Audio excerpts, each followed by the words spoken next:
انس رضی اللہ تعالیٰ عنہ سے یہ روایت ہے، آپ فرماتے ہیں کہ جب لیلۃ القدر آتی ہے تو اللہ رب العزت لوگوں کی طرف کرم کی نظر فرماتے ہیں۔ حدیث پاک کے الفاظ ہیں نظر اللہ علیہم وعفا عنہ وغفر لہم الا اربعۃ۔ جب یہ رات آتی ہے، یہ مقدس رات، تو اللہ رب العزت تمام مخلوق کی طرف نظر کرم فرماتے ہیں۔ تو عفا عنہم، اللہ ان سے درگزر فرماتے ہیں، جو انہوں نے غلطی کوتاہیاں کی ہوتی ہیں، جب وہ اللہ کی بارگاہ میں معافی مانگتے ہیں تو اللہ ان کی غلطی کوتاہیوں کو معاف فرما دیتے ہیں۔ وغفر لہم، اور ان کی بخشش فرما دیتے ہیں۔ الا اربعۃ، سوائے 4 لوگوں کے، 4 لوگ ایسے ہیں کہ جن کی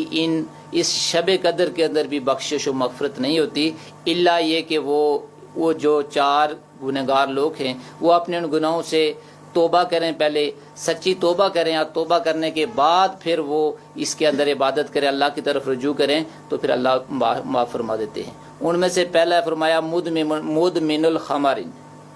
مدمن الخمر وہ آدمی جو ہمیشہ شراب پیتا ہے، شراب پینے کا عادی ہے،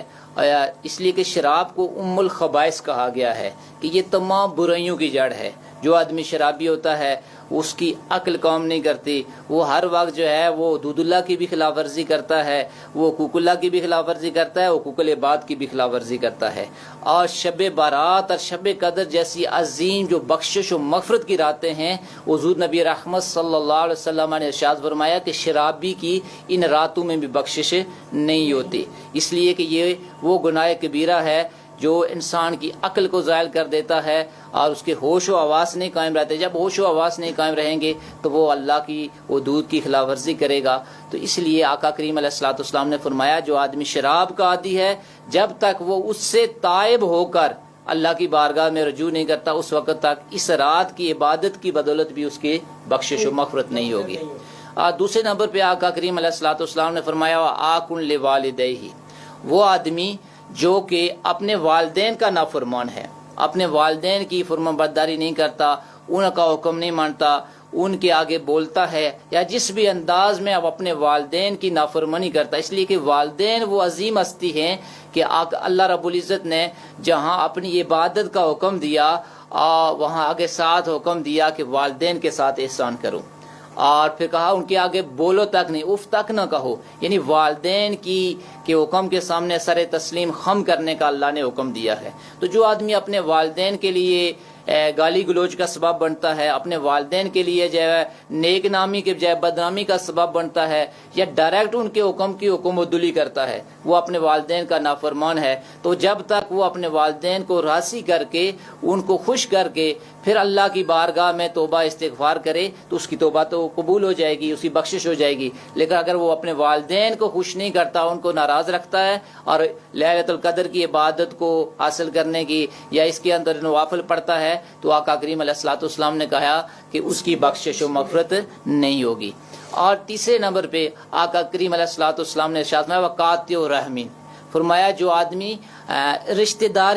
داروں کے ساتھ تعلق کو توڑتا ہے، ناراضگیاں مول لیتا ہے، دوسروں کے ساتھ جو ہے وہ اپنے جو قریبی رشتہ دار ہیں ان کے ساتھ صلہ رحمی کرنے کے بجائے، ان کے ساتھ ہمدردی اور اخوت کے جذبات رکھنے کے بجائے اور رشتوں کو توڑتا ہے، ایسے اقدامات کرتا ہے جس کی وجہ سے وہ رشتے ٹوٹتے ہیں، ناراضگیاں پیدا ہوتی ہیں، تو حضور نبی رحمت صلی اللہ علیہ وسلم نے فرمایا جب تک وہ اس چیز سے تائب ہو کر، اس کو چھوڑ کر پھر عبادت نہیں کرتا، اس وقت تک لیلۃ القدر کی عبادت بھی اس کے لیے بخشش و مغفرت کا سبب نہیں بن سکتی۔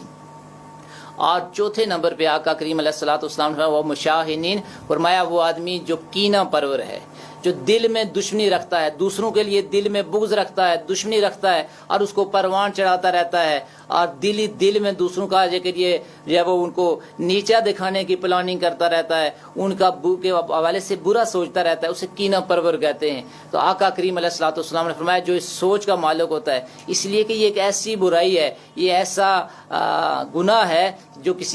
کسی بھی آدمی کے دل میں بیٹھ جاتا ہے، تو پھر وہ یہ نسلوں تک ہی آگے برائی چڑھتی ہے، اس لیے کہ جس کے ساتھ دشمنی ہے تو وہ اپنے گھر والوں میں کو بھی اندازہ ہوگا، میرے والد کی، میرے بھائی کی فلاں کے ساتھ دشمنی ہے، تو وہ زندہ ہوتے ہوئے اگر دشمنی کو قائم رکھتا ہے، جب دنیا سے پردہ فرما جائے گا تو پھر اس کے آگے اولاد بھی اس چیز کو پروان چڑھائے گی کہ یہ ہمارے باپ کا دشمن تھا. تو فرمایا یہ نسلوں میں جاری رہتی ہے. تو آقا کریم علیہ الصلوۃ والسلام نے فرمایا یہ بھی ایسی برائی ہے کہ اس سے بھی اگر آدمی تائب نہیں ہوتا اور لیلۃ القدر کی ایک اندر نوافل پڑھتا ہے تو اس کی کوئی یہ رات اس کے لیے بخشش و مغفرت کا نہیں بن سکتی. تو یہ 4 ایسے بدنصیب ہیں آقا کریم علیہ الصلوۃ والسلام نے فرمایا جو اس رات بھی بخشش و مغفرت سے محروم رہتے ہیں.